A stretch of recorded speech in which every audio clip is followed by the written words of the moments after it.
In the last episode, we talked about blockchain as a public ledger, a shared record of transactions that doesn't rely on a single institution. But a ledger alone doesn't create a financial system. A ledger can record ownership, it can record transfers, it cannot by itself run financial operations. So the next question becomes if blockchain is the new ledger, what system actually runs on top of it? That is where Ethereum enters the pictures. To understand Ethereum, it helps to step away from the idea of cryptocurrencies and start thinking of Ethereum as an infrastructure. If Bitcoin introduced the idea of a decentralized ledger for monies, Ethereum expanded that ideas into decentralized platform for financial activity, not just recording transactions, but enabling them to operate automatically.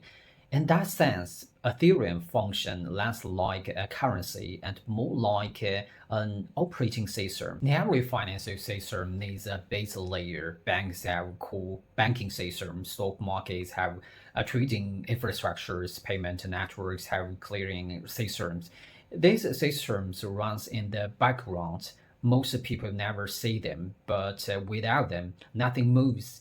Ethereum is attempting to become a similar base layer for digital finance, a system where financial agreements, asset transfers, and value exchanges can run directly on a shared networks, not owned by one bank, not controlled by one country, but accessible globally. What makes Ethereum different is not just that it records the transactions, it allows the rules to be embedded into the system itself, rules for transferring assets, rules for executing agreements, rules for managing finance operations.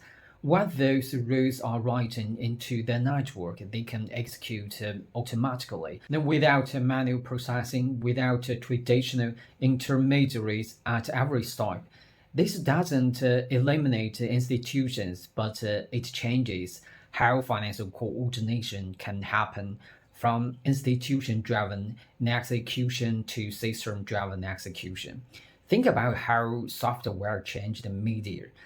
Before the internet, distribution required physical infrastructure. After the internet, distribution became software based. Ethereum is attempting a similar transition for finance from institution driven coordination to software based coordination.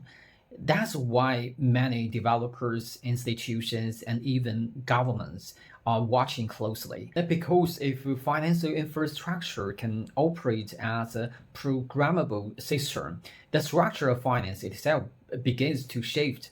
So when people talk about Ethereum, they are not just talking about a token or a market price. They are talking about a potential operating system for how value moves, how contracts execute, and how financial systems interact in a digital world.